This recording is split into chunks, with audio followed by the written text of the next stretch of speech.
My name is Jade Hamnett and I am the chair of ILG Community. So thank you all so much for coming today. And this is our sadly final event of the year.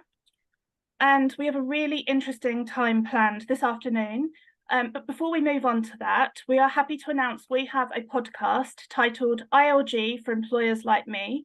And it will be available on our website coming very soon. So you'll still have content of interest to all PA employers for the remainder of the year. And there are some really great episodes coming up. So please do check the podcasts out when those launch. So we are really excited for today's event. We are being joined by Lyn Romeo, Chief Social Worker for Adults, who has had a brilliant range of questions submitted by members.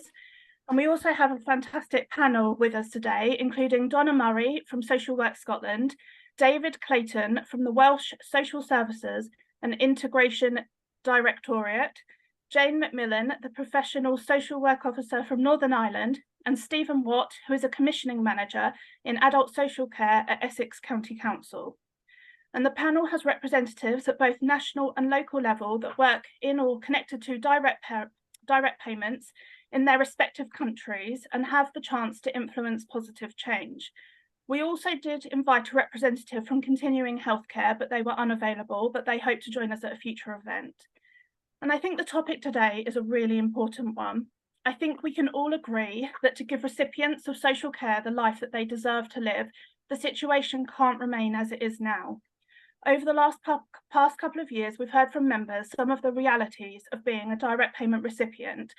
We know that the wages of PAs are far too low and that there are huge inconsistencies, even across small geographical areas in payment rates. We know the role of the PA isn't understood enough or recognised in the way it should be. We've heard how people are having to choose between heating and paying care contributions. And we've highlighted how the support for users is far too patchy and the law isn't clear enough on what the minimum levels of support councils should be putting into place. Last week, we ran a webinar alongside ACAS looking at the employment basics for PA employers. And while the event was helpful and informative, some of the reactions afterwards were telling. It seems some people are being told direct payments are for them without the crucial employment support that's required alongside it. And we also know there's evidence that the use of direct payments is dropping overall. But we also know that when direct payments are done well, with flexible and imaginative support plans, when support is properly funded and councils put effort into providing quality support for employers, that direct payments can and should be life-changing. We also know just how vital the role of the social worker is in direct payments. They are the front line of putting the right support in place and making sure it remains that way. The relationship between social worker and the social care recipient can be complex, and when that relationship is working as it should, its importance cannot be underestimated. And we have an excellent opportunity today to talk about some of those areas and ask the right questions. All too often, the voice of those actually using care gets lost in the noise. Yet for many of us, we will be connected to social services for life. And as the famous expression says, nothing about us without us. Our views should be embedded at every level of policy making. And I hope that today, in bringing together all kinds of different PA employers, it'll be a great start at influencing change in social care. So I am going to pass straight across to Lyn Romeo, the Chief Social Worker in England. And she's going to take over now. So thank you. Oh, hi. Thanks. Well, thanks for inviting me along. I think, was somebody going to kind of throw the questions at me? Was that the way we were going to do it? Yes, I'm happy to do that. Yeah. Okay. Let me just... I can't say I'll know exactly all the right answers, but it's stimulating to think about some of the queries people have raised. So thanks for having me. And I feel very privileged to be here, and I'll certainly take away any points that you've raised and work with our policy team on them. Thank you. Just need 2 seconds to get them up. Sorry, everyone. Yeah, I think the first one, sorry, because I'm not very technically adept, so I'm trying to look at all the different things. I think the first one was like, what are my priorities?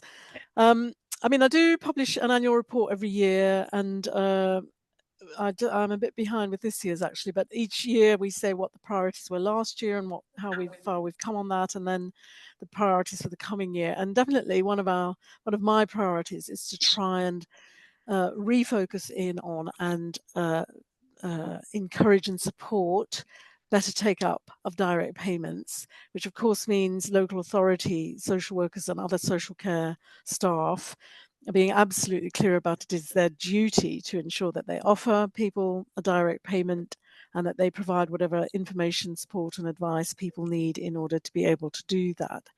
So the whole underpinning is about how do we get alongside people to know what matters to them, what are the best ways to co-produce the care and support that's going to make the difference to them, and how do we really support co-production and self-directed support, which really gives people proper choice and control over the way in which they can achieve the things that matter to them, the outcomes that matter to them.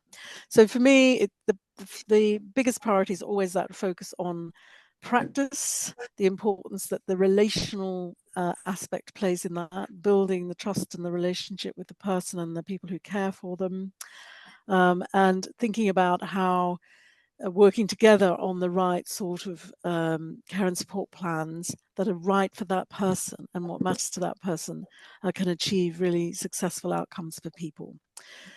I suppose alongside of that, given where we are in terms of the modern world we're living in and the learning we had from the COVID pandemic and the ways in which people had to adapt and change the way they worked, one thing for me is also improving social workers and other social care workers, particularly in local authorities, but also in provider services, their digital capability and their use of tech. So we're working on ways that we can support people to take a more proportionate approach to assessments, to make different offers to people. We've had some people who are looking for support with their care say that they would like to do a lot more online, be able to furnish information and suggestions themselves.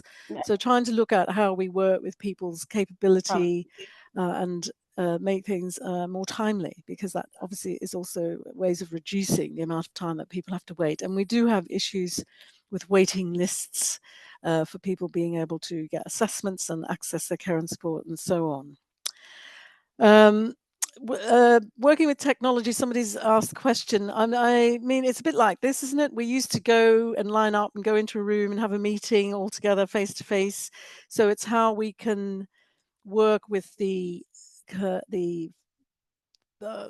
mean, I'm not very good with technology, as I've just shown you, how we can work with computers and laptops and Zoom and Teams meetings, but also people now have things like FaceTime or WhatsApp and ways of being able to communicate much more readily and easily, and to have access to their social workers or whoever it is, and also to be able to show some aspect of the things that they're coping with. But of course, that cannot replace face-to-face work, visiting people at their homes, because social work is a multi-sensory way of working with people, being able to see and understand people in their own environments and the things that they are faced with. So it's a very nuanced balance, but it's about, I suppose, becoming as modern as we can to suit what suits the person. It always has to be led by what the person and those that care for them feel comfortable with and want.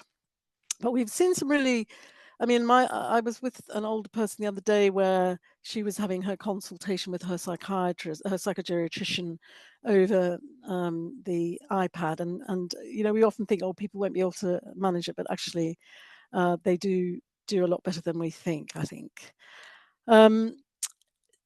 The other aspect for me, prioritization for me, is how we modernize practice so that really is co-produced with people who need or want the support and help of social workers, so it can be the best that it can be. And in particular, addressing some of the cultural competency of the way we work with people, particularly around anti-racist practice or inclusive practice, particularly around different backgrounds, but also LGBT plus people and so on. So this has always been a big challenge, that equality, diversity and inclusion approach, but it's got to really underpin everything we do, because social work itself is based on human rights, driven by human rights and social justice and inclusion, and making sure everybody has a chance to be properly included and to contribute and to benefit from our communities and society. The other big priorities is improving safeguarding responses and trying to continue to make sure that we are on the Making Safeguarding Personal practice framework. We know that there are particular cohorts who have maybe not received the care and support that they should have done, particularly people experiencing homelessness, which is sometimes connected to their childhoods and things that have happened to them there, and then also issues with addictions and acquired brain injury and things that are not being picked up as vulnerabilities, which means really they should be properly having assessments under the Care Act, but also being protected from harm wherever possible. The other big priority for me is clearly around workforce, and that's not unique to social work. It's across the whole health and social care sector. How do we make sure we can recruit enough people and retain them so that they can, it's people that make things happen, and we need definitely to think about how we can recruit more social workers, social care workers, and also occupational therapists into our adult social care organizations so that people are not waiting unnecessarily, and also so that people can focus on some of the more complex areas of their life where they can get that sort of support. So retention is a big issue, particularly after COVID. Everybody's really suffered, and not just people who get care and support, but also the workforce have as well, from the kind of challenges that presented. So we need to think about well-being, both for people we serve, but also for the staff, the social workers and others who are working with them. Another aspect, I suppose, is that the department itself tends to focus more heavily on the older people challenges, because we have such a big group of people now who need care and support. But actually, it's working age people who may be learning disabled or autistic or have mental health issues, where a lot more dedicated focus needs to go on relational social work support for people. So again, trying to constantly raise the profile of the wider group of people for whom social care is really important. I'll stop there. Okay, coming in with the next question. Do you feel direct payments aren't as flexible as they were when they were first set up? And how do you feel councils should be approaching this? Yes, I mean, they should be as flexible. I mean, the Care Act sort of just built on the good practice that had been around since the 1996 direct payments legislation. And actually, if you look at the guidance, it's very clear. Firstly, it moved from making it a power to making it a duty. So there's no choice. You do have to offer a direct payment to everyone. And if they're willing and able, they have the right to have one. And it should be very much focused on outcomes. What is the need that's been identified, the eligible need, and then what is the outcome that you're seeking to achieve through the utilization of the direct payment, and therefore the ways in which people achieve that outcome should be as flexible as possible. The important thing is that the outcome is being achieved through the use of it. So I suspect, I don't know why, but we are reminding people through any guidance we put out that there should be flexibility and support for people to use their direct payment to achieve the outcome that everybody's agreed that they want to. But we're always looking for examples, and we'll try and tighten up on practice if we can, on any guidance that we issue out to people. If we can. We certainly put out strong messages through the COVID times about the use of direct payments and being a lot more flexible. For example, local authorities can, by exception, think about where somebody's living under the same roof as somebody, that you could, if that's the best way to support them, be able to provide a direct payment in that way. So there's been a lot of trying to steer people to being a lot more flexible. Great, thank you. To truly be able to advocate for the best interest of the disabled person, should social workers be independent of the funding body? Well, it depends what you want the social worker to do. I mean, the social workers are employed by the local authorities. They have they have to balance and walk on that tightrope of trying to support and enhance and ensure people can get the care and support they need, and to lobby for the resources that people need. But they also obviously have a duty to help local authorities balance their budgets and utilize the public funding available as best they can. And social workers themselves are often challenged by that really difficult role that they have. I think in some places they will support. They invest in support schemes where you can have independent people advocating a lot more. It depends. I don't particularly have strong feelings about that. Thanks. If the direct payment recipient feels that trust has eroded between them and the social worker, what steps should be taken? I think you can, in any local authority, you have the right to kind of ask for a review or issue a complaint to say that, the relationship is breaking down. So therefore, the way in which your support or access to care and support is being negotiated is not helpful, and that it's up to then the line managers and senior managers to make decisions about addressing those concerns and issues. Do you think those with lived experience should be involved with training for social workers? Absolutely, absolutely. And we fund universities through the teaching partnerships across Department for Education and DHSC. And that, part of the requirement is that universities involve people with lived experience, carers as well, in training and devising the programs and inputting into the training of the social work students. So that's accepted, and I think every university knows that and they get a grant towards that. So absolutely. In your experience, what are the main constraints on the role of a social worker, and how can that change? I think the main constraint is that they probably don't have the professional autonomy that they should, that they've agreed a set of needs and what they think should be right in terms of supporting somebody, and then they often have to go to resource panels and have everything signed off by lots of different people up the ladder, because local authorities are so worried about their budgets. So I think sometimes that can create delays and undermine the professional role the social worker should have with the people that they're working with. So I think that constraint, I'm always lobbying for local authority finance people and managers to just step back and just accept, just recognize that usually people are doing the best they can to weigh up all those competing things, and that they've got the person's best interests at the heart of what they're doing, and also attending to public finance probity and making sure that they can do it as well as possible.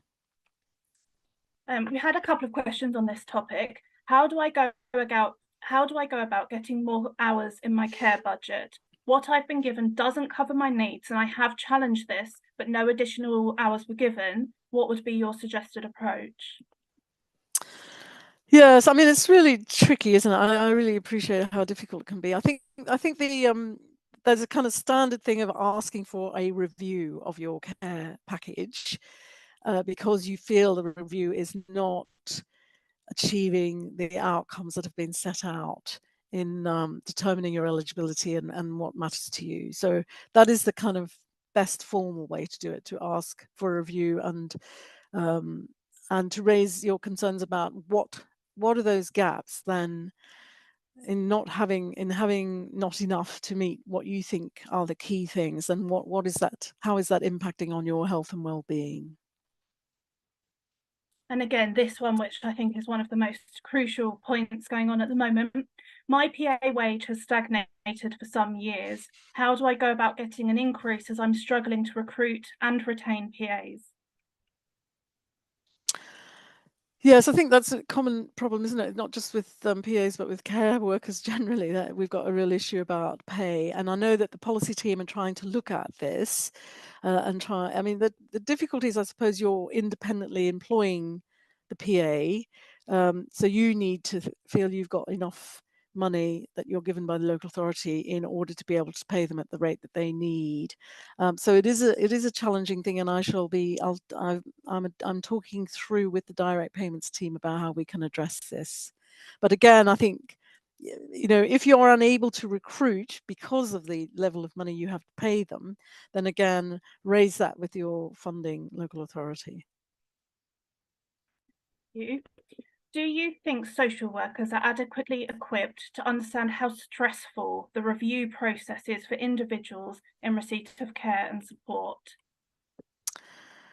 Yes, we've been talking about this. I mean, this has also come up in relation to how a lot of people are waiting for reviews, actually, and people are under how we can start to think about different ways of reviewing and having trusted assessors or trusted reviewers, how people can lead their own review a lot more.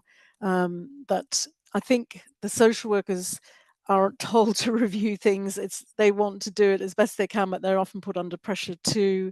So I think that's something that I'll try and take forward with our principal social workers across the country. There's a principal social worker in each local authority, and that we might do a kind of top tips about how to approach the reviewing process with people to try and counter what people can think of. Everybody's just coming in to try and cut what I've got, rather than it's about making sure that you're being able to achieve the things that matter to you. I do think how a social worker approaches it when they first start a review just makes such a difference. I've had social workers come say, look, I'm not here to cut your budget straight away. And I know they can't promise that to everyone. I understand it depends on needs. But if they've got to know someone, just having that reassurance can make such a difference. And also taking into account people's histories of review, have they been on direct payments a long time? Have there been any issues? Can they reduce the amount of reviews? Can just things like that can make such a difference. Yeah, I mean, it'd be really useful to send me those points, and then I'll try and promote that with the principal social workers, and we could do a top tips about how to approach reviews so that it's more enabling and not scary and anxiety provoking. Yeah, that would be fantastic. Thank you. Mm. Should NAFEO be accountable to users of direct payments and be more transparent? So this is the guide that gets sent around to councils in relation to disability related expenses. And should there be a review on the use of this guide? Where does that come from? Does that come from DWP? No, it's I forgot the acronym. Anyone help? National Association. Is it for finance officers? Oh, I think something like that. The people who do the financial assessments. Yes. Yeah, it seems to be one organisation. They don't, from the views that we've had so far, they don't seem very transparent in how they come up with what's in the guide and how they take into account, things like heating costs seem very out of date compared to what the current market rates are. And obviously that has a huge impact on people who are paying care contributions.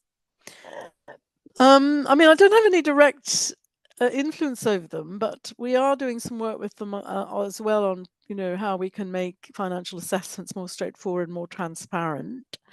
So I'll take that point back.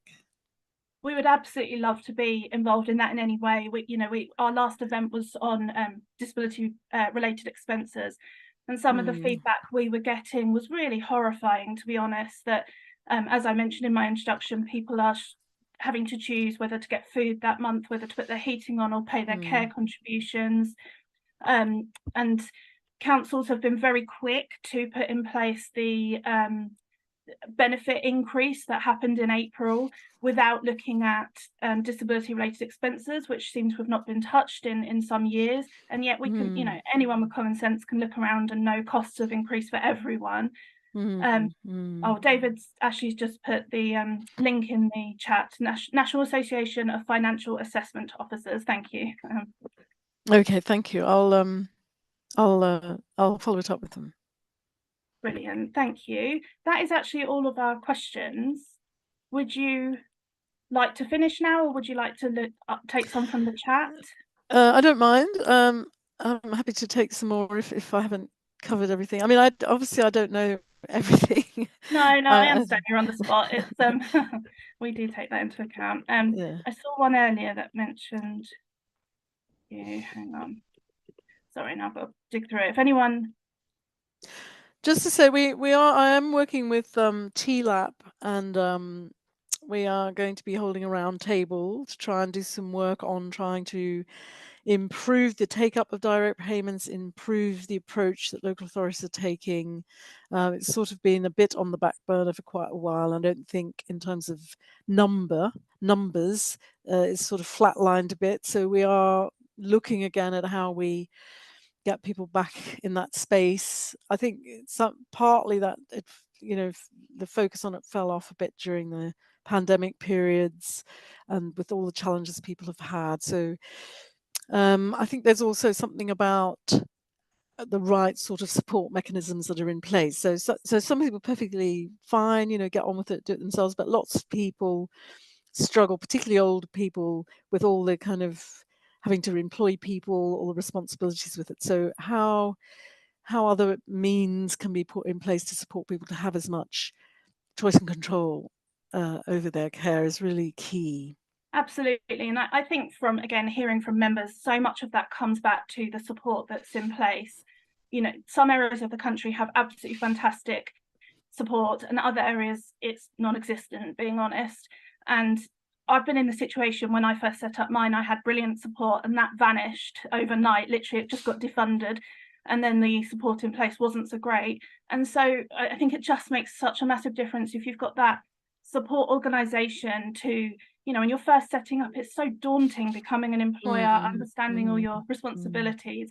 And if I could make a change, I would love it codified in law exactly what the minimum level of support should be provided by councils. It mentions support should be provided in the Care Act, but it's quite wishy-washy, to be honest. It really just says that. So I think having more detail on that would be really helpful. Okay. Sorry, so there's a question in the chat. So I have a complaint lodged with my council regarding the assessment of my DRE, disability related expenses. Oh yes, okay. And the contribution to the cost of my PA, and I haven't had the final response on this complaint. However, the council are already chasing me for payment of contributions from an invoice dated before, or in September, in between, sorry. I wish I could afford to pay it, but I don't have it. And a social worker called me this morning and threatened to withdraw direct payments if I don't pay. What should I do? Do you think this is fair of the council before my appeal is heard? I think in that instance I would so they've lodged an appeal or a complaint. Sorry, I missed the first bit. I think it was both. I think. Yes, I think I would get in touch with the council's complaints officer and just explain the situation again, because that's putting people under unreasonable pressure. I think if you're not getting anywhere with the council itself, one always has the opportunity to go to the ombudsman for local government and set out what's happening, and then they will investigate and probably find against the council in that situation. I know it's very exhausting, isn't it, having to do all of that. Sometimes citizens' advice will help people with these sorts of challenges, but also depending on your age, there are other charities that will help people. So Independent Age will help people over 65, as will Age UK. And depending on your borough, sometimes there will be disability organisations that can also help support somebody where they're in conflict with their local authority. Lovely. I had a question, now I've lost it. What are your thoughts on the lack of recording of unmet need and the use of the power to meet needs that councils currently don't use?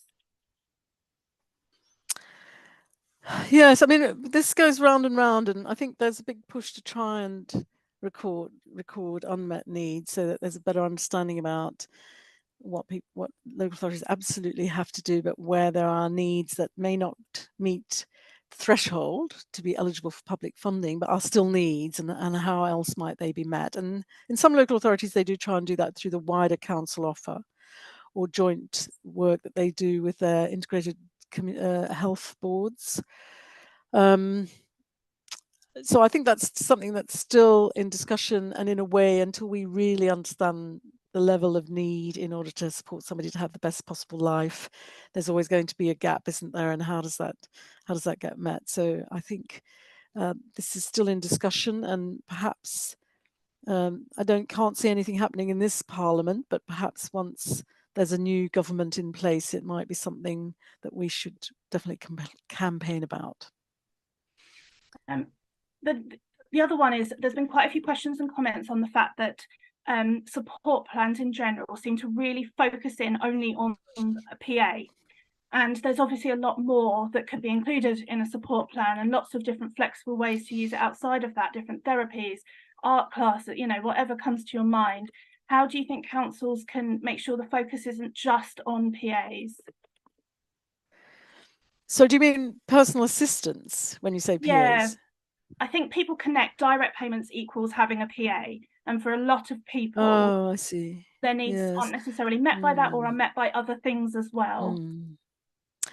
Well, I think I mean, that's not really the way in which it should happen. So if that's what your care plan says, I think you need to go back and say, I'm not actually happy with this care plan, because the care plan should be about, these are my needs and these are the outcomes that I want to achieve. And then how that is done needs to be looked at in different ways. So there might be some instances in which you employing a PA might be able to help with that, but there might be others where other options need to be thought about.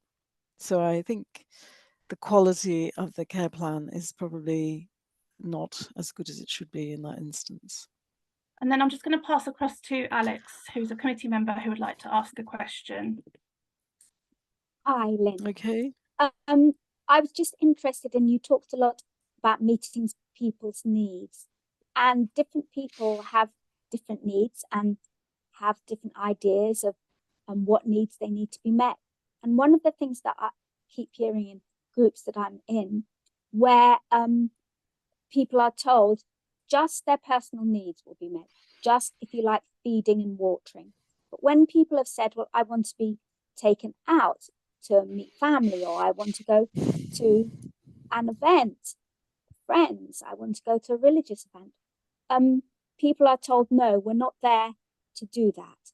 So how, in terms of care plan, in terms of social work, how can the disabled person counter that it's not just about getting up and being fed and being watered?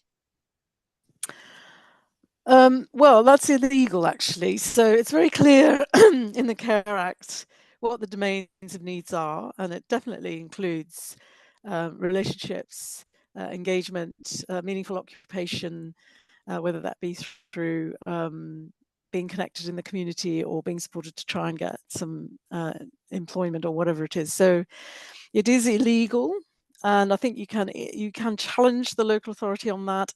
It's worth.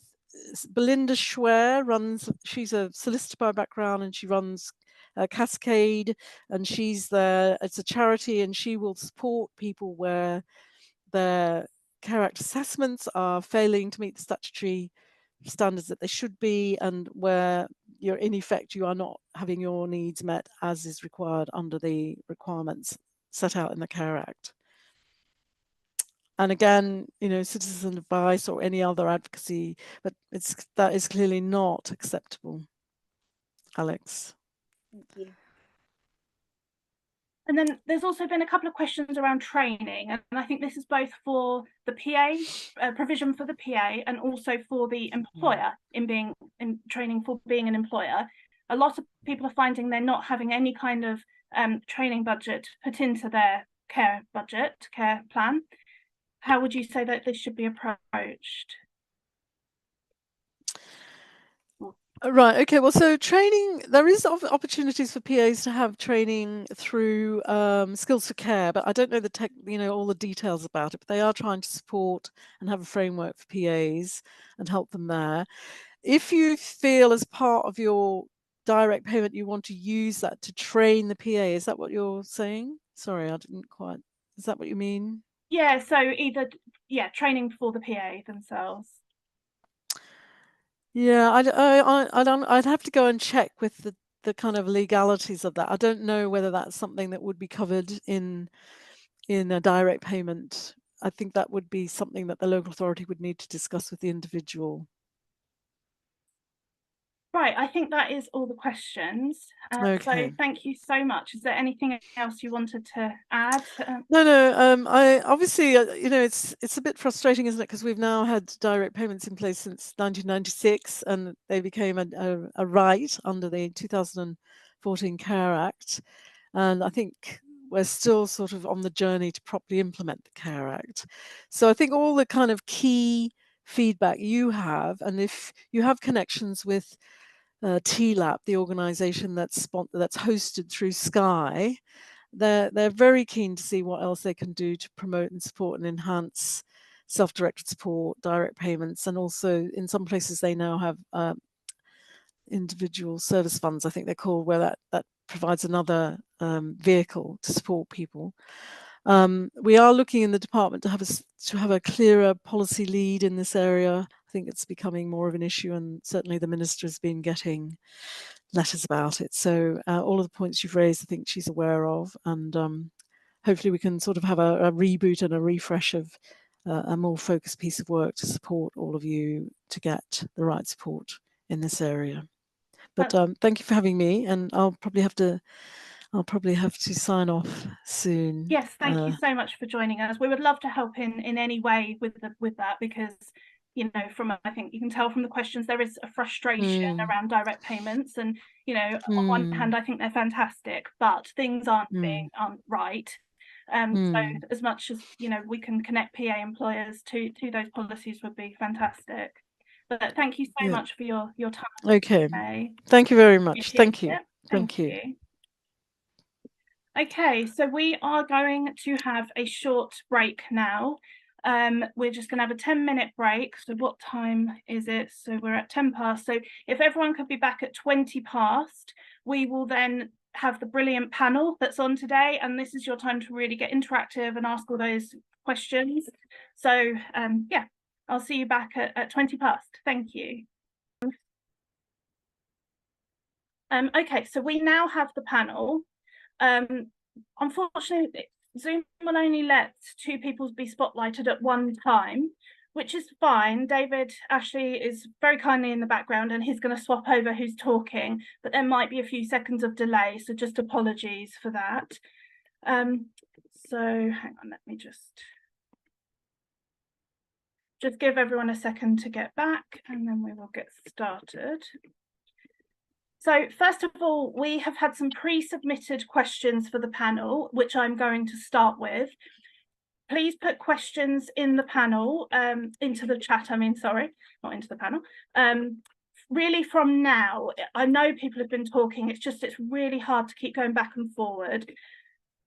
You're welcome to ask questions on whatever you like, but I might not be able to get to them all. If they're too specific, for example, I know, for example, there's been a lot of questions about disability related expenses, and it's a topic I care so much about, but this isn't really the event for it. We will definitely be having more events specifically on that and on financial assessments, so don't worry, it's not something we're ignoring in any way. But if it's too detailed, it's just a lot for the panel to get through. If your question is aimed at a specific country, please state that at the beginning. That just makes it easy for me to see. If you want everyone to answer that, then state everyone, or if you don't mind. So for the panel members, what I'll do, if it doesn't say who it's for, I'll read the question out. And then if you want to answer it, give a wave if it's not an obvious one that's for a specific country, and I'll come to you. So first of all, we are going to start with introductions from the panel. So we would love to hear what you do, what you're focusing on in your job, and just to tell us a little bit about yourself. So shall we start with Donna? Fantastic. Thank you, Jade, and thank you to the ILG community. It's a real privilege to be here today and to be part of the panel and to learn about practice and challenges throughout the UK. As Jade said, I'm Donna. I work for Social Work Scotland in the Self-Directed Support Unit, and we're funded by Scottish Government to support local authorities and partnerships with their further implementation of self-directed support. And as part of that work, I also sit on the Scottish Government Personal Assistant Programme Board, and that was set up following the difficulties in administering the £500 thank you payments to PAs during the pandemic, when we realised we didn't really know where PAs were, the size of the workforce, or what was best needed to support that relationship between the PA and the PA employer.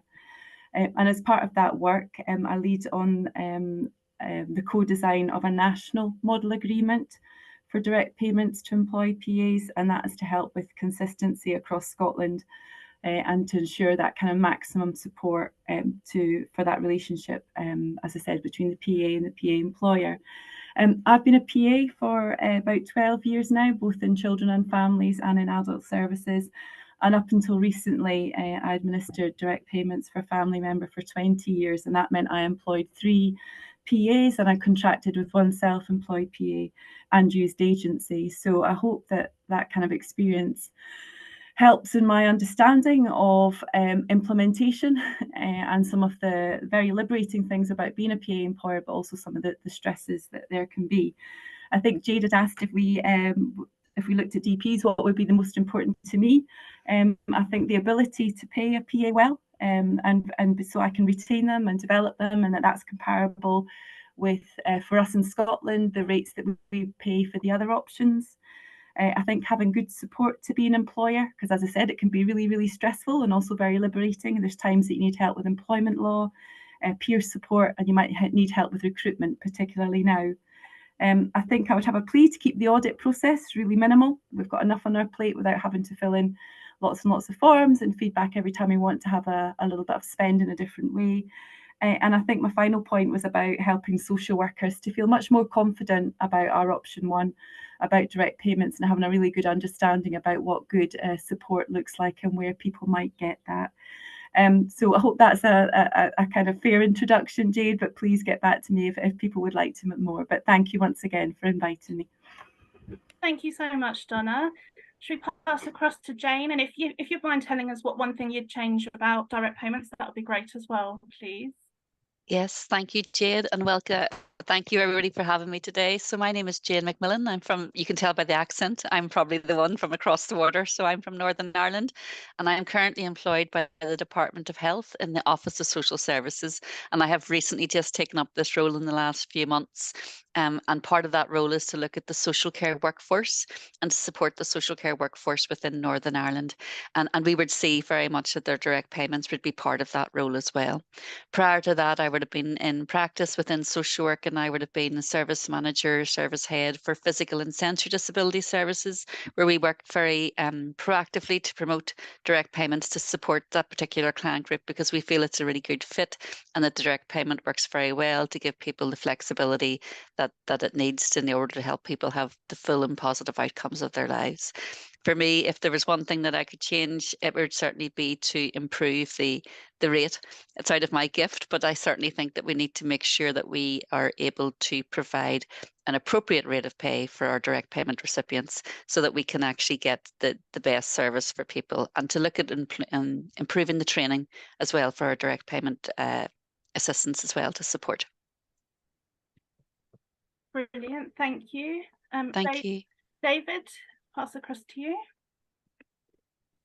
Hello there, my name is David Clayton. I work for the Welsh Government in the Social Care Department, and I've got policy and legislation responsibility around direct payments. So from my perspective, that's about working with local authorities, direct payment support services, direct payment recipients, to try to make direct payments work better in Wales. Whatever mechanism that may take. So many of the questions that were posed earlier on to Lyn, certainly, we've seen resonated in Wales. And I think one of the key vehicles for taking forward change over this year is around a piece of research that we commissioned from University of South Wales. Because I think post-pandemic, it became very, very clear that we didn't maybe have as good an understanding of the PA workforce as we should have. And I think the pandemic threw a light on that. So as we were putting in arrangements throughout the pandemic, be it in simple terms of access to PPE, through to some of the additional pay recognition payments that were made, I think that's seen a fundamental change in the nature of the relationship between the PA workforce and the Welsh Government and local government. So we are trying to take forward a number of issues there that are going to be about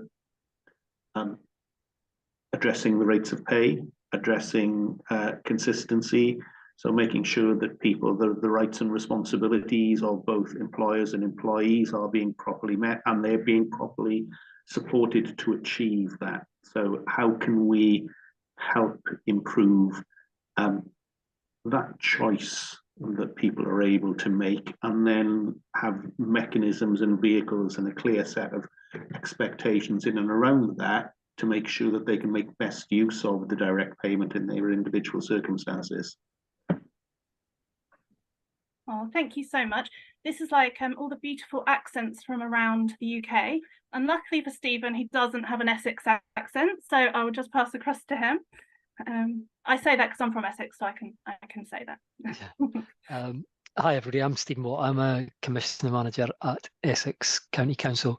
So in my role, I've got a lead around personalisation, choice control. So I lead on the support around direct payments. We've been looking at doing some work around the implementation of the individual service funds, looking at kind of broadening the personalised market. So how do we get more personalised care and support available for people that don't necessarily want to employ PAs? Also, we're starting some work around boosting the PA market and what we can do in that space. And then we've also, I also commission advocacy as well. So that's kind of my lot. In terms of what would I want to see change in direct payments, I don't know if I'd want to see anything changed in particular around direct payments. I think I just want to see them kind of implemented well and better take up.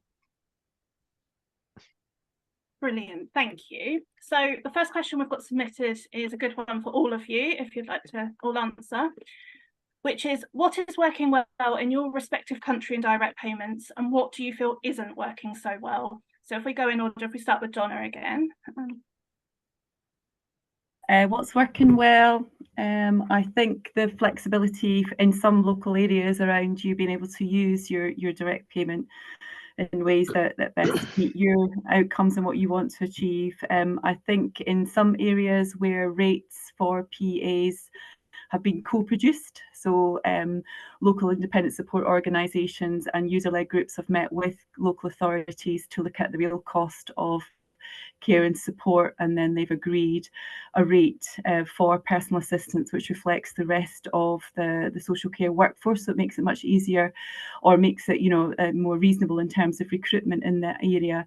I think that's definitely working well. We've had an increase in direct payments in Scotland,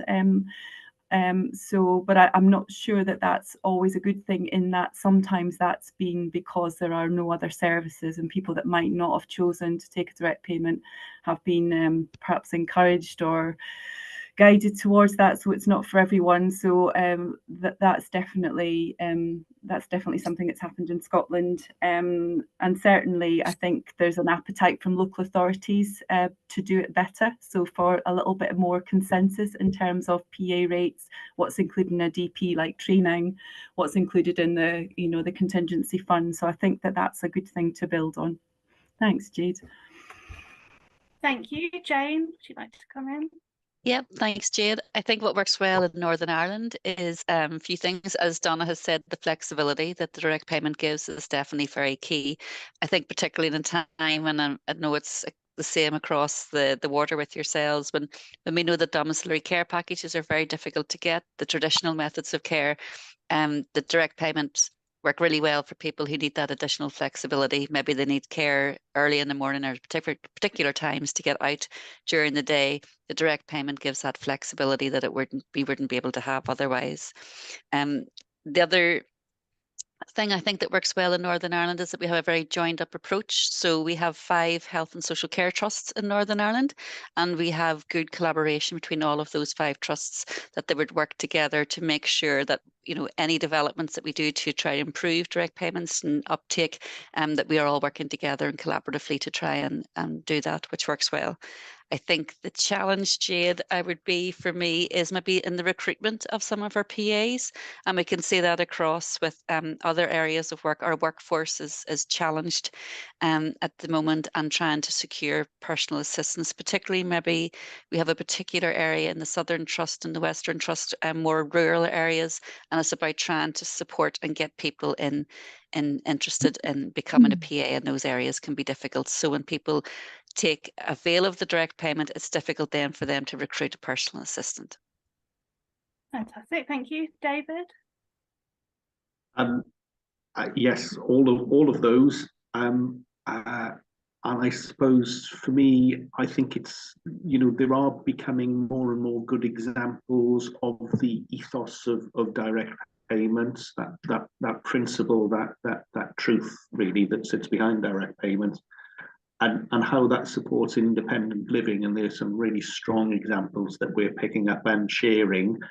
But, conversely, there are less good examples. And, we're looking at how we can address that at different levels of local authority. So whether it be practitioners, or whether it be leadership, or whether it be governance accountability mechanisms, that are all really, really important, but can sometimes undermine the principle of DP.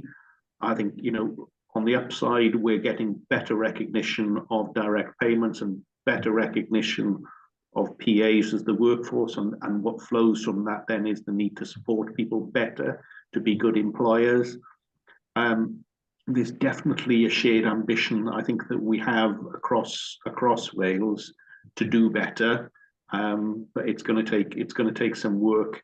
The one issue that I'm aware of and I'm less comfortable with are occasions where direct payments are being awarded, not rather than chosen, and people are aware that is as a result of an absence of a commissioned service being available. So, you're not necessarily giving people really a very valid choice, is if as a local authority commissioner that there is no service out there for decommission, so you give somebody a direct payment. That's something that I really, really grates with me. From my, I wouldn't begin to tell you what's working well in England and not working so well in England, but I can certainly talk about what's happening in Essex. And I think mine is, from a kind of practical perspective, it's kind of more nuanced in terms of what's working well is exactly the same things that isn't working well. So it's all double-edged sword stuff. So we've got some really good examples where direct payments are working really flexibly. Examples where somebody's been supported to go to university and live their best life and go and do all that stuff using their direct payment, where a managed service just wouldn't meet the needs. And then we've got other examples where direct payments aren't being used so well. And I think that for me is the core of it. It's about kind of consistency. Somebody in the chat has asked basically, why does my job exist? Whilst I'm not here to justify my role.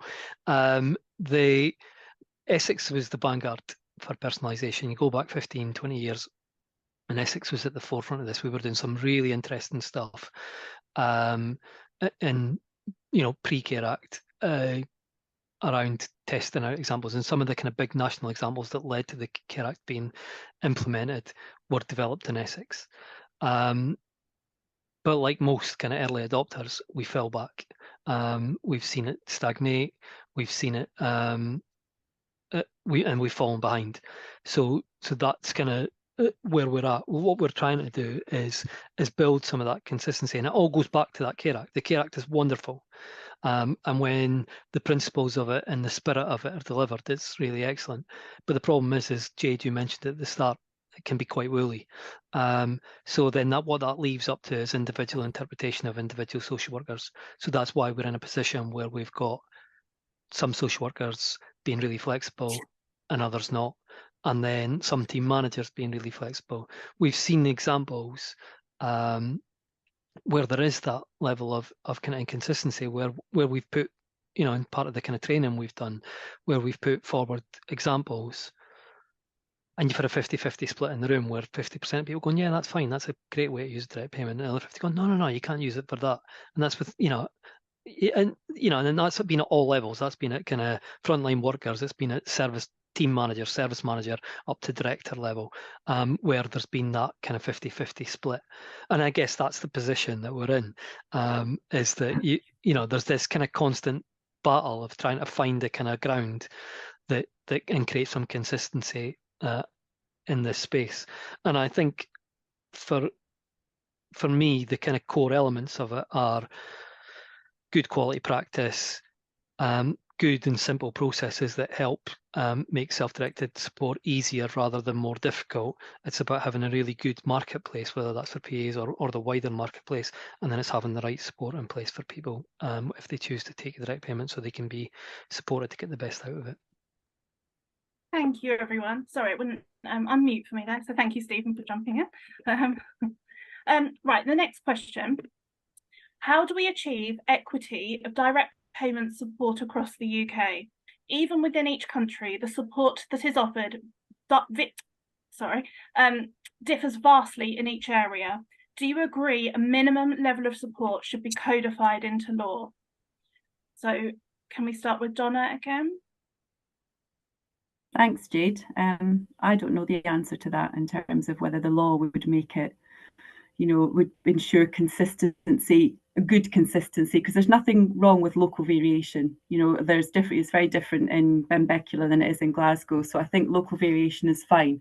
But actually, if consistency it would have to be good across it. I think in Scotland, we're really lucky and good. We have really good independent support organisations who deliver different things. So some of them do end-to-end support, some will do payroll, some will do employment support, some will do help with recruitment, some will do everything. And that does vary. So I'd like to think that wherever you live in Scotland, you've got access to that, and your social worker will have a discussion and know about that and be able to work together to ensure you get the right types of support. I'm not convinced that actually putting it in law would necessarily mean that you get good everywhere. And I think we'd have to be clear what we mean by employment support that works for me, that works for a family, that works for somebody who has a team of 12, 15 PAs. So I think that, yeah, it would be good to know what that looks like, and it was good. It would be good that it was everywhere. I'm not convinced at the moment, have to think about it more, whether putting it in law will necessarily mean that you have really good provision and really good support. Sorry, that's a bit of a wishy-washy answer, but it's just an honest one. Thanks, Jade. No, that's really an interesting answer, because yeah, thank you. Jane, would you like to? Yeah, thanks, Jade. I think it's difficult to say across all of the UK, because we do have different systems. I know in Northern Ireland we have different laws and legislations as well, and I'm sure that's the same for others. So it can be challenging to have that level of equity, I think, across. But certainly, just as Donna has so elegantly said, I think it is good that we have a same consistent approach. So here in Northern Ireland, we have a contract that the Department of Health has with an organisation called the Centre for Independent Living, and they are our FACL, our key FACL, to make sure that there's that independent advocacy to support direct payment recipients, to help with recruitment, to help with payroll, to help with insurance and any of the queries. And if they have any challenges or concerns, that they also act as the advocacy into the trusts, and those relationships are built up, and it's good. And that helps with our of trying to promote that level of consistency across.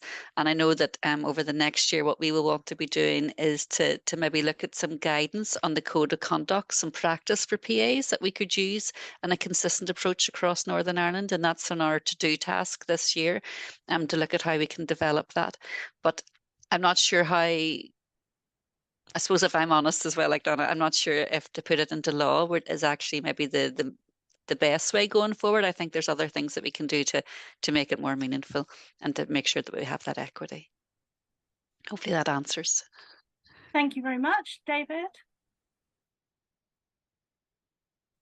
I'm glad I went first, because this is that sort of made me a little worried about the response, and I was worried that I was going to be a little bit too civil servant about this. But so I understand and support entirely the outcome that you're looking to achieve. But one of the things that I did in a previous role was I worked on our Social Services and Wellbeing Wales bill when it was going through. So I know and understand the importance of ensuring the legislation is very precise and very specific. So there could potentially be a role in prescribing and specifying what that would be. The challenge that I have in terms of then instructing the lawyers would be how I would describe that within the context of person-centered, person-centered care and support assessments. Because if our 2014 Act and all of the framework that sits around it is looking at the individual and reinforcing that you're an individual that can have and make different choices to the person that is sat alongside you, then to specify and codify that level of support would be really, really difficult. So the outcome that we've used with our codes of practice in Wales is to specify that it must be sufficient to enable the person to make best use of a direct payment, and that the local authorities must be exploring all opportunities to make sure that the support that is necessary to enable that person to implement their choice of a direct payment is in place. So yes to the outcome, but I'm not quite sure the law is the law is the solution to that. But what we want to do is to have an entirely consistent offer, and that people are clear that they should be able to access the amount of support that they need to be able to benefit from their choice of a direct payment. Brilliant, thank you. And Stephen? So kind of agreeing with everybody else. In fact, this is my view. This is not necessarily the views of Essex County Council, I should say. But my view is that actually it could have the opposite effect of what you're looking for. I think to get it agreed and get it through Parliament and get all local authorities to sign up to it, it would need to be pretty weak. So then you're going to end up with this really low level of minimum standard, and then there's a pressure on cash-strapped local authorities to just aim for that. How do we get to, as long as we're meeting that minimum, then it's fine. You know what I mean? I'm not saying that all local authorities would do that. I'm not even saying that Essex would do that. But what I'm saying is that there could be, as the kind of financial pressure increases, if there's kind of some sense of what a minimum level is, then everybody's going to try.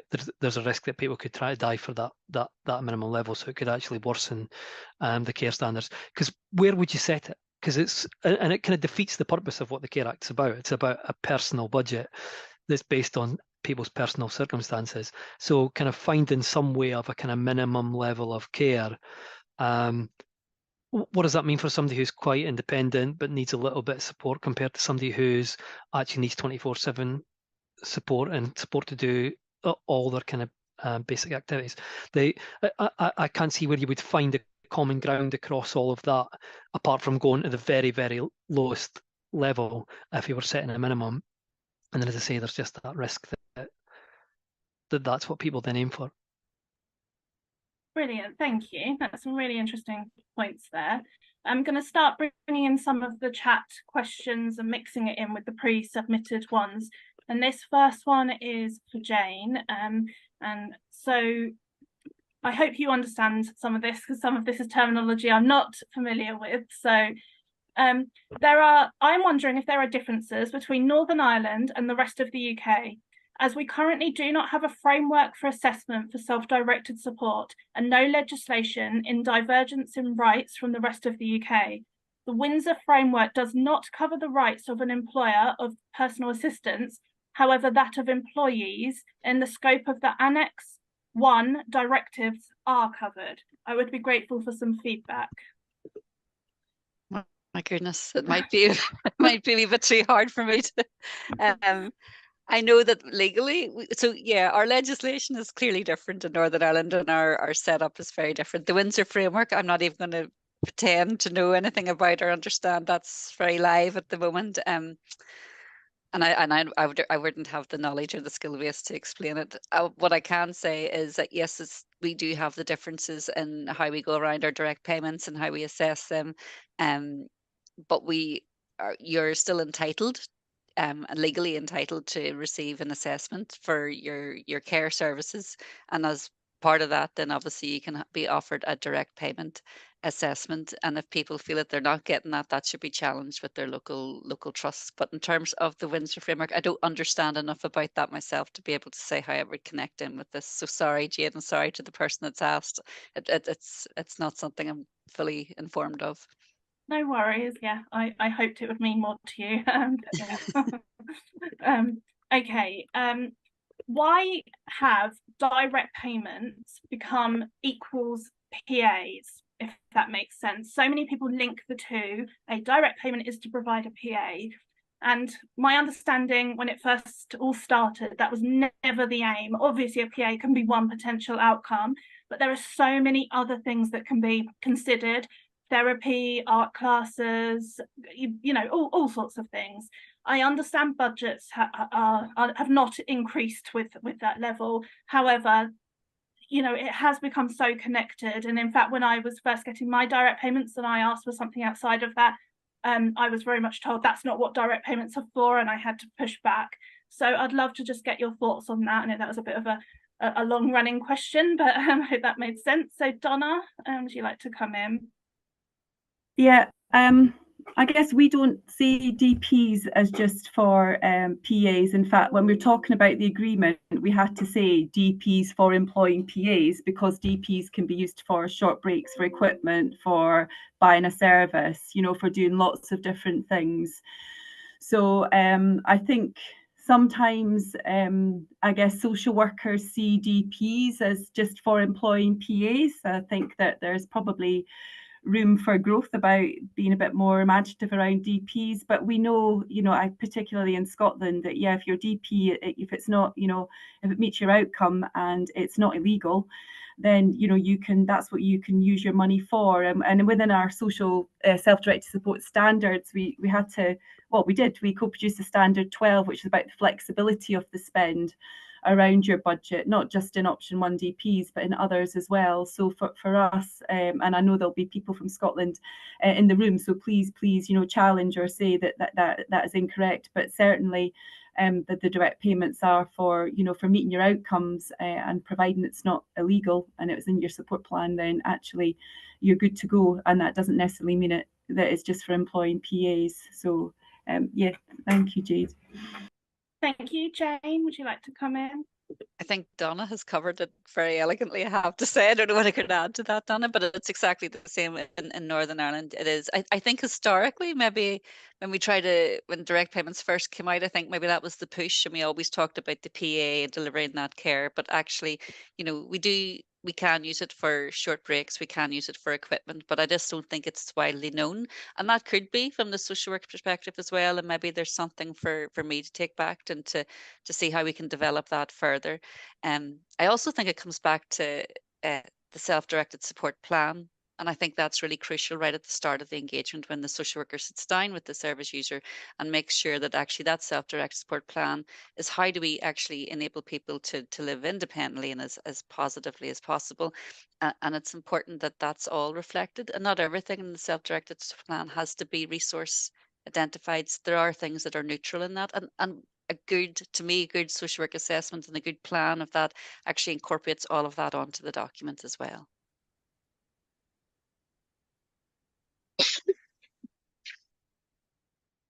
Sorry, David. It seems to not like unmuting me today. Sorry, No, David. look, that's absolutely fine. Yes, direct payment can be used for any assessed eligible care and support need. That is the bottom line, and I think the only thing that limits it, I think, is people's imagination and willingness to explore alternative options. We've got some really, really incredible examples of how direct payments are supporting people in their lives. One of our local authorities has created a video which shows a lady with dementia tending her allotment, and the direct payment is paying the allotment fees. That's a brilliant example, but I don't want to suggest that Wales is the centre of all of these brilliant ideas. I think there's still a journey that we need to take to ensure that people are able to explore their options and to use their imaginations and have those conversations about the different ways their outcomes can be met. And practitioners need to be comfortable about having those conversations as well. So there's still more that I think we can all do in identifying, promoting these alternative solutions, but it's about encouraging and enabling people to have those conversations themselves as well. Stephen?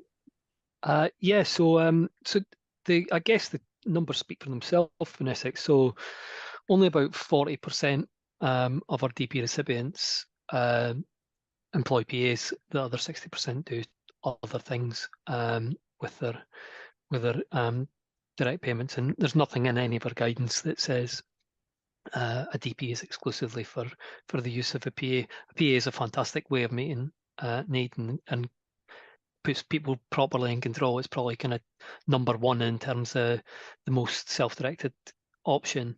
But as you said, Jade, it's not right for everybody. So there needs to be that kind of breadth of solutions, and that's that purpose of looking at having a more personalised marketplace as well. So kind of lots of different offers that people can purchase and spend their direct payments on.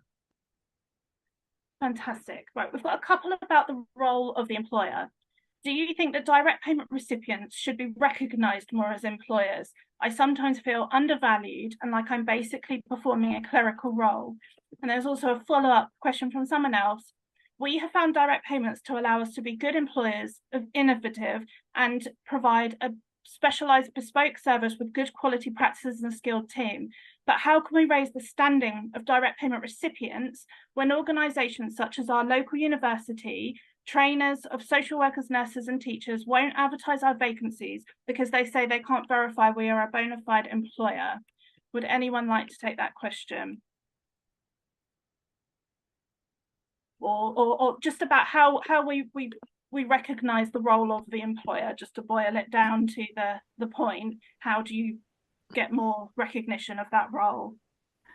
I mean, well, it's sorry. fundamental. Sorry, if I start, it's fundamental to the role. But if it's directly employed PA, then there is nobody else that's the employer, and it's an area that we're really keen to get right, because it's in no one's benefit if there's kind of ambiguity around who the employer is.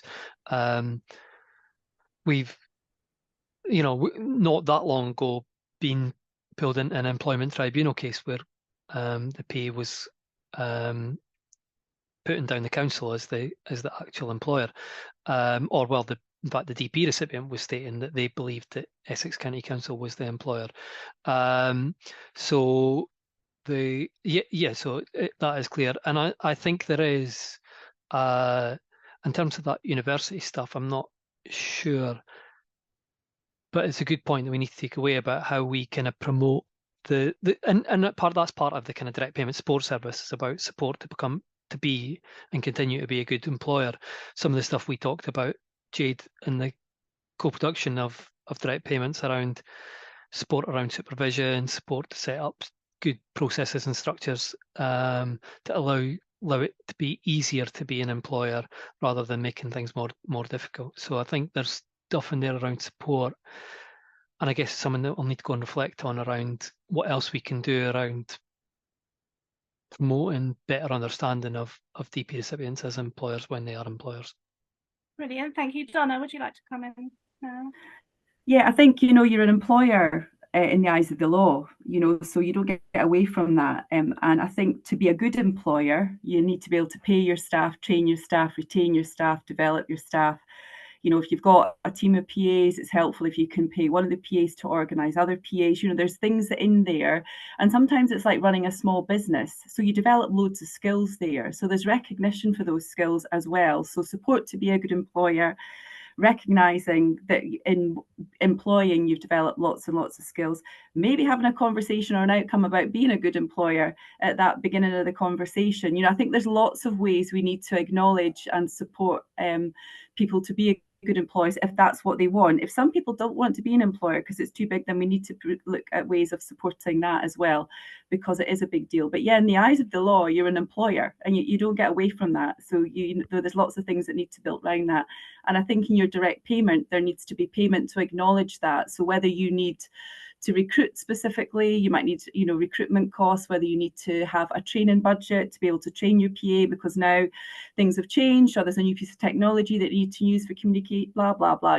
There needs to be flexibility in that DP for you able to do that. What about your PA's well-being? How do you support that? We talk about that for everywhere. So I think that DP has to recognise that all of those things enable you to be a good employer. So that might be helpful if that's what you want. I mean, obviously, at the end of the day, it's a personal choice, but I want to be a good employer, so I want to be able to do that for my PAs. Sorry, I'm on my rant now, aren't I? Sorry. Okay. On my soapbox here. I do apologise. Thank you. Right, we have a question for David. Are you in support of personal budgets being implemented in Wales, with a further up comment that Wales seems to be quite behind England in this respect? Thank you for the question. I'm going to have to swerve it slightly because I'm a civil servant, and the decisions about the extent to which the personal budget agenda is delivered in Wales is a decision for my ministers. So it's in the political sphere and I'm in the official sphere. So I can't offer a comment on that. I could probably point towards how I've spoken about how we want to develop the direct payment agenda in Wales, and I think we've got a really strong focus on that to make sure that we are able to make the best of it across social care. But we are moving ever so slightly. One of the Programme for Government commitments is to extend the direct payments into the CHC landscape, so that as people may move from a direct payment within social care into the CHC context, and historically they've not been able to benefit from direct payments. But there is a piece of work that's underway right now, and it's ongoing, to enable that to happen. So that is probably what that will hopefully give you an indication of the direction of travel. Lovely, thank you. And then I've got one potentially for Stephen. Have councils been given any guidance following SH versus Norfolk? And my understanding of this case, it's around charging policies are basically discriminating against those who can't work. And what have you got any thoughts on that? Or the honest answer is they may have, but I'm not. If there is, I've not seen it. So the honest answer is I don't know. So yeah, apologies. Okay. As an advocate, why am I always hearing continuing healthcare is very difficult to access? That is all we get told, then it goes no further. If people are not able to apply, then it is bound to be difficult.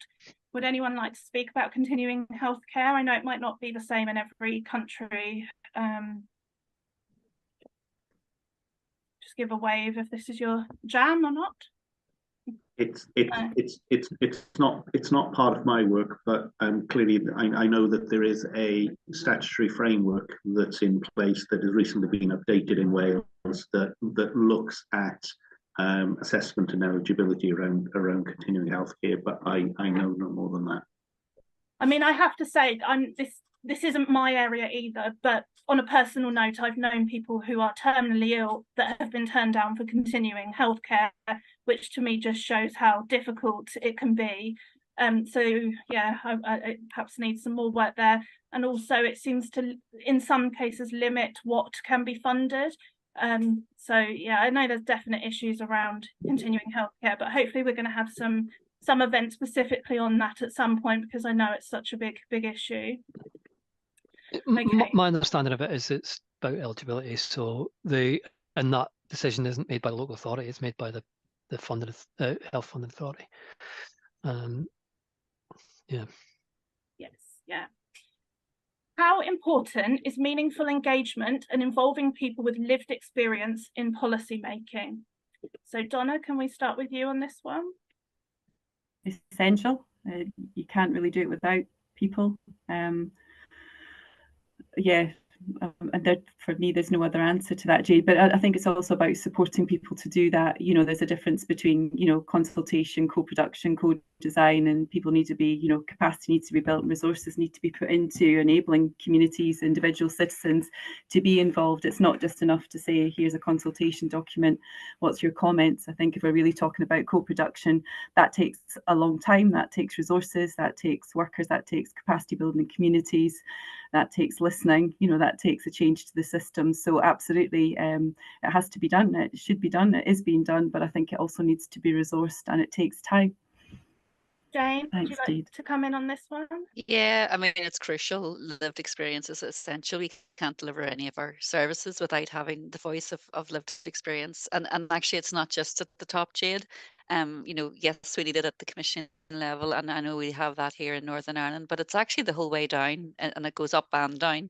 And I know that when we are offering training to new social workers or social workers refreshing coming in to explain to them the direct payments, we would always try and ensure that it's co-produced training, that we have a lived experience. So it starts at the bottom and it works its way up and down. So yeah, it's essential. Thank you, David. Yeah, you know, as before, you know, absolutely to show, you know, we cannot sit and develop and evolve policy without hearing from people about the impact of the decisions that we seem to be making. So, you know, that voice has to be clear. I think we've got some good examples of how we've done it in the development of our 2014 Act, but again, it's another one of these issues where we're on a journey. Donna's points about, you know, we have to have time. we have to have resource, we have to build that that experience and that knowledge. And one of the biggest things I struggle with is actually being able to connect with people with lived experiences. So we have some very traditional mechanisms for seeking to engage, but also I was doing some work before the summer where we were promoting our availability to discuss policy in communities, and we were trying to attract communities in to talk to us, and we were not as successful as getting people to come in through the door and talk to us as I would want us to be. So yes, the principle, yes, absolutely. You know, we're trying to do that through different mechanisms. So, you know, our Minister for Social Justice chairs the Disability Task Force, which is looking at moving on the agenda specifically around supporting people about, you know, better embedding the social model of disability into our lives and into our work. But, you know, the biggest challenge that I think we continue to face is being able to engage and have those direct conversations with people. Thank you. And Stephen, this question should be your jam, I feel. Yeah. So again, couldn't agree more with what you said. It's completely essential. I think where we're at is we have, you know, as with everything, inconsistency. So we've got some brilliant examples and we've got some not so good examples of where it's happened and where it's not happened. But the positive thing is it's kind of one of our top priorities. So co-production and lived experience are kind of one of our top 4 priorities going forward. And we've now got a director who's leading on it to take that forward. We're getting out there. We're about to start a co-production process of our co-production model, kind of guidance, all that kind of stuff for staff. So yeah, so we're just kind of working through all of that stuff, like how do we do it more consistently? What is the kind of principles we want to adhere to? How are we going to do it? What are the things? How do we do recognition and reward? All that kind of stuff. How do we make sure that people build in enough time, build in the costs, the true costs of co-production into their budgets when they're starting, rather than kind of trying to do it piecemeal once you've already started. So yeah, so that's kind of where we're at. But in answer to the question is it's fundamental. Brilliant, thank you. There's been a question about advocacy, which I think is really important, around how you get funding for advocacy.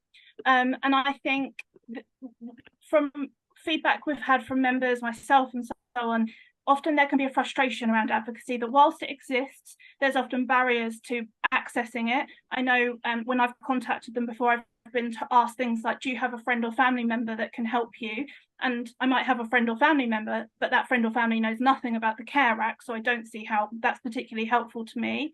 Other people have been denied it because they can write too well. You know, there's been so many different reasons people have been denied advocacy, and I think it's such a fundamental part of the process. The question was at Stephen, so I'll start with him, but if others would like to chip in on this, please do. So the answer is, how do you get funding, is because it's a statutory duty.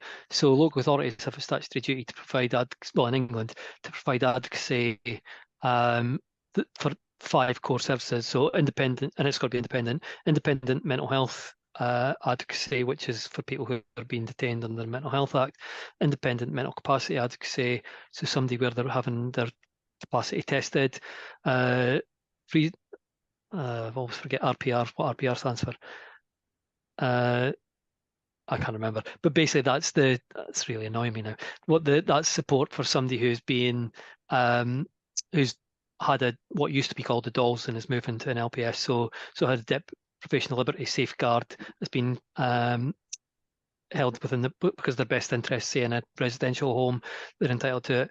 And then Independent Care Act advocacy as well, so somebody who's going through a Care Act assessment or review. And then finally, independent health complaints advocacy, so when somebody's making a complaint against the health service. So local authorities have a duty to do it. there's so we have to kind of fund it. In terms of so again, it's similar to the Care Act. So there's it's deliberately been, or it seems to have deliberately been kept a bit woolly.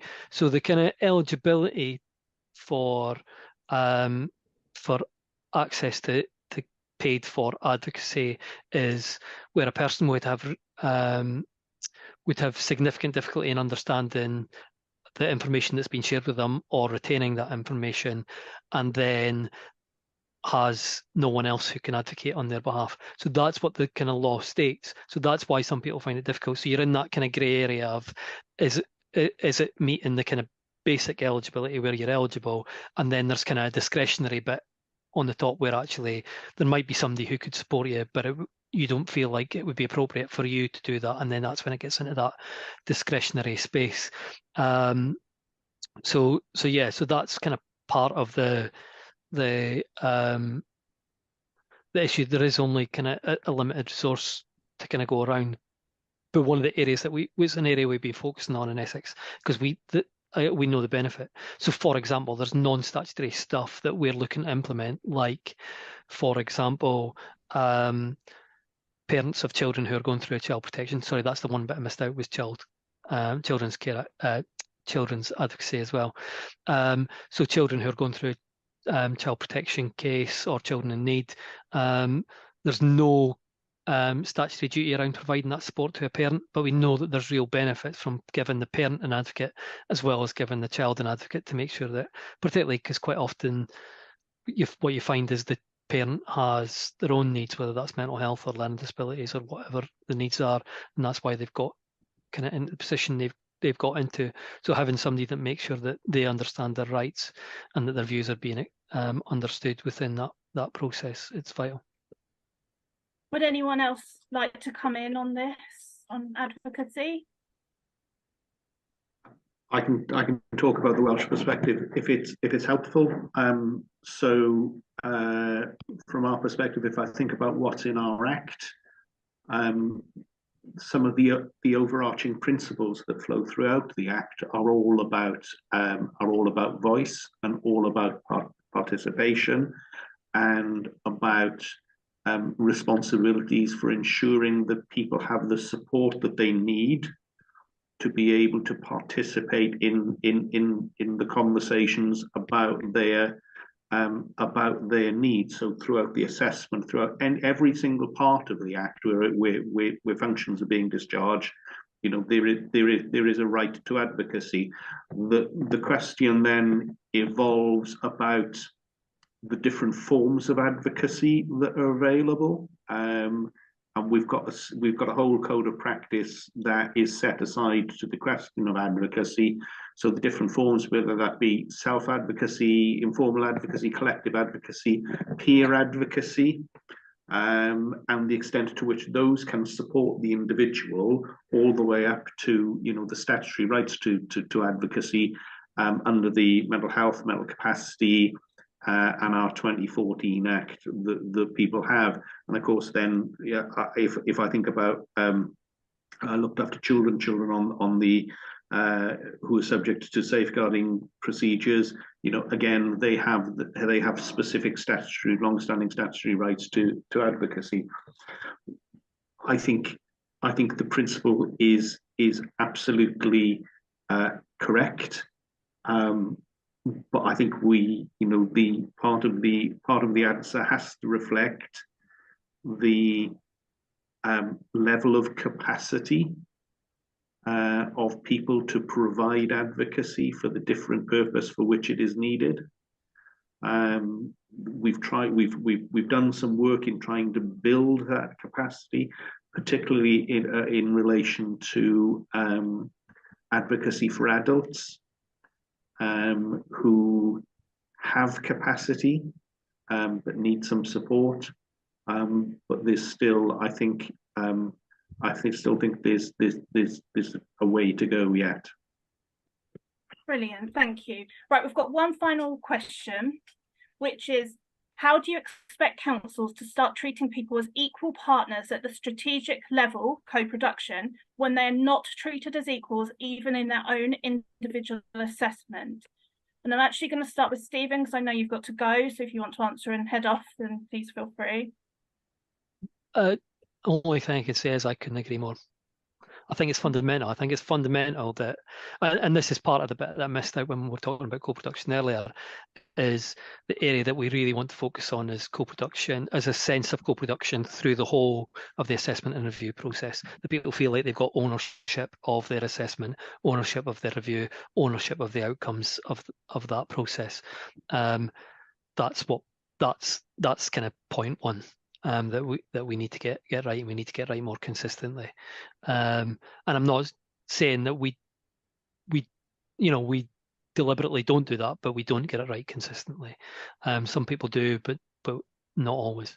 And until we get that bit sorted, then the co-production, whilst is important, and the stuff that we've been working on is important around design and services, it's not kind of based on an equal partnership, because people need to feel like they've got that flow through the whole system.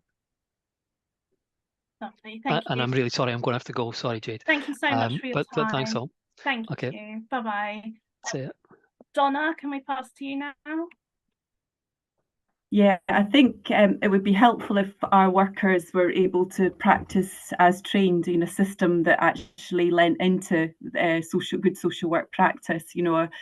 A conversation between two people about what your story is and what matters to you is, it should be co-produced. Assessments are, at the end of the day, the outcomes should be agreed by both of you or the people in the room. But what we do is, the good worker then goes back to a system that is not leaning into how they practice. It's a system about, resources and existing provision, rather than the other way around. So we do have those kind of deficit-based conversations further up, and in amongst the system. We don't have leaders that are necessarily leading into that approach either, which doesn't help a worker. So I think a lot of the time we could help social workers to be more autonomous if our system and our leaderships were actually maybe redesigned or leaning much more into co-production rather than it being as it is just now. I think I see lots of really good social work practitioners having a shared conversation, a shared plan, regularly reviewed, changed, flexible, and then, as I said, then having to have a deficit conversation to get a budget. So I think our system's based on what we've already got and limited resources rather than the other way around. So yeah, sorry, that's a bit doom and gloom, but I think it does work, and it could work, but I think we need some fundamental changes at leadership and system level. Thanks, Jade. Thank you. Jane? Yeah, I have to say it saddens me that people, and I can see some of the chat, not all of it, but I can see that people are saying that they don't feel that they're having that partnership in their assessment, and as a social worker, that actually makes me feel very sad, and obviously people are let down, and that's not a good thing. I think a good assessment is about, as Donna has said, it's about being able to be listened to. It's about knowing that your story is being heard and it's being valued. And I hope that is. I can clearly see that it's not, and that's not good.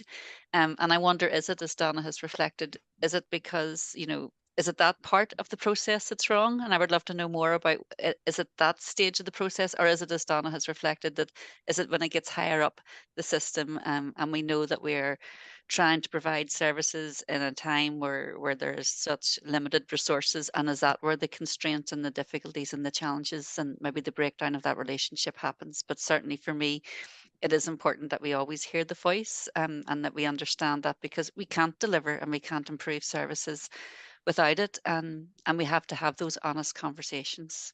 So yeah, sounds a bit dim and gloom as well too, Donna, I apologize, but I would love to know where that feeling comes from. Is it that the assessment isn't listened to from the start, that the person doesn't feel that their story is not being heard, or is it that was an okay experience, but then something has happened further up because of the resources in the system that we're compelled to work in at this moment in time? And maybe that would help us address how we can resolve that going forward. I mean, just to answer that, I know there's so many reasons why assessments don't go well, but I know one common thing that gets said is assessments are looking at the absolute basics. They're potentially getting people out of bed and putting them on a sofa, it feels like sometimes. And some people are even struggling to get that, to be honest. So I'm not saying that's the basic minimum.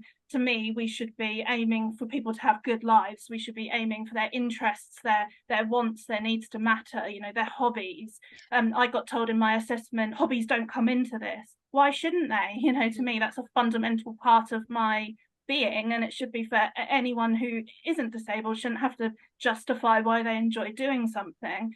So yeah, I think absolutely from the beginning needs looking at. But certainly, and you know, that really resonates with me, Jay, because actually the fundamental part of an assessment should be listening to your story, and it should be strength-based. I mean, we should talk about strength-based assessments, and that is all around about looking at what you know, you can very quickly get into what is it you can't do and those very functional things, but that's not, to me, is what an assessment is. It should be very much about what are your strengths and what you can do, and what is it that, you know, what, focusing on that, and then the rest will follow. And I think that's really where we maybe need to get back to basic assessments and having that strength-based approach, if that makes sense. I don't want to be too jargonistic, but it's about really focusing on what you can do and what you can achieve, and what little things then you need to be able to continue to do that, and then what are the bigger issues about the functionality and the practical. So it's sad that it seems to be that we're changing our assessment to very much like a tick box exercise, and that's not what it should be. And I think if anybody is experiencing that, I would encourage people to go back and have those conversations with their social workers, and to feel strong enough and safe enough to say, look, there's more to what I need. So hopefully that'll help. Thank you. And David, would you like to come in? I couldn't agree more with what Jane and Donna are saying, you know, and reflecting on the comments that Lyn made at the beginning, describing some of those practices as being illegal. So from my perspective, if I look at the definition of well-being in our 2014 Act, it encompasses every part of everybody's life. It's not about just getting out of bed and getting you clean and feeding you. It is not that. It is all about participation in the community. It is about hobbies. It's about participation in education, in recreation, in every part of it's about people being able to enjoy every part of life in a way that we should be able to. And the purpose of our 14 Act and the well-being definition, and it should be enabling that to happen consistently. Saying that, I recognize that, you know, the pandemic and the post-pandemic financial period is having a significant impact on people's experiences.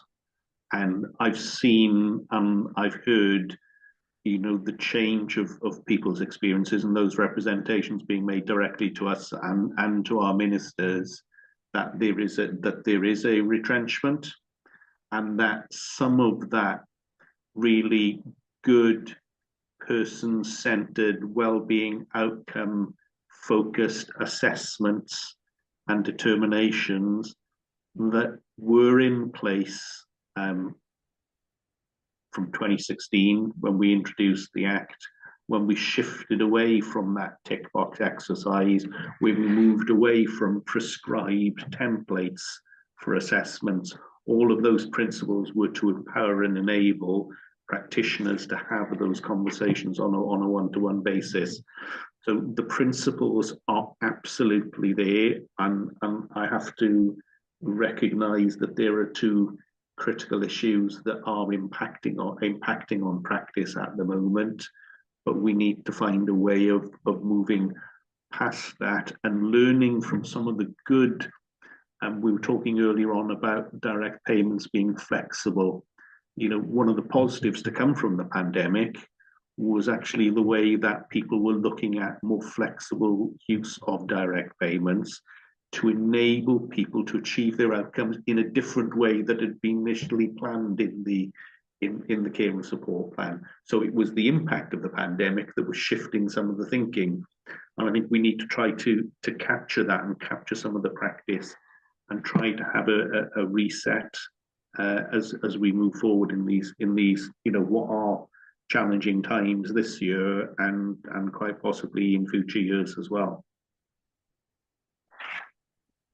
First of all, thank you so much for your time today. One thing I'd like to ask the panel is not a question, but I think a really good starting point is to look at the Campaign for Real Care's Charter for the Right to Wellbeing. It is England-based, the language, but the principles of it can be applied in every country. And if that was embraced, I think that would be such a fantastic starting point. And I'm going to put a link in the chat. So if you get a chance to read it, if you haven't already, that would be amazing. But other than that, just thank you so much. I know from the chat there is frustration, not at individual panel members, but perhaps some of the things that we're hearing doesn't reflect the reality of what's happening on the ground. So I think that's why these kind of events are so important, so that you can connect directly to the PA employer or direct payment recipient to hear some of that. And I think sometimes it's just a lack of awareness of what's going on sometimes. So you are welcome to any of our events again. So thank you. Yeah, so that is the end of the panel, and we haven't got much time. I kind of overran, but it's just so important to hear from everyone. So we can unspotlight everyone if that's okay, and then we'll just finish wrapping up.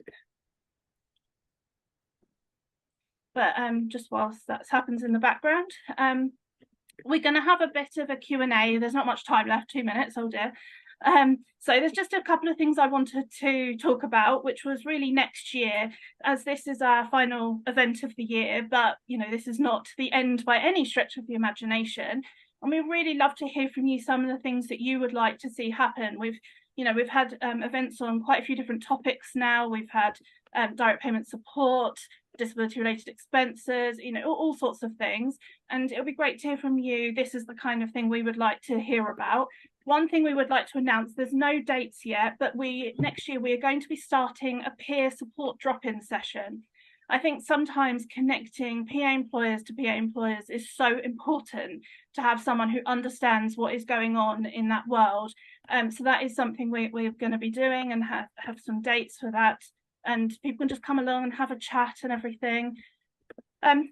Are there any questions from anyone, just generally, not to the panel now, but just to me or ILG community? I'm just trying to get it up so I can see if you want to put your hand up. But yeah, thank you so much, everyone, for coming today. It's been such an interesting event, and I think we've all learned a lot and heard things that will really help in the future. But if anyone would like to ask any kind of question or talk about things you'd like to see for next year, we haven't got too much time, but please just put your hand up and I'll come to you.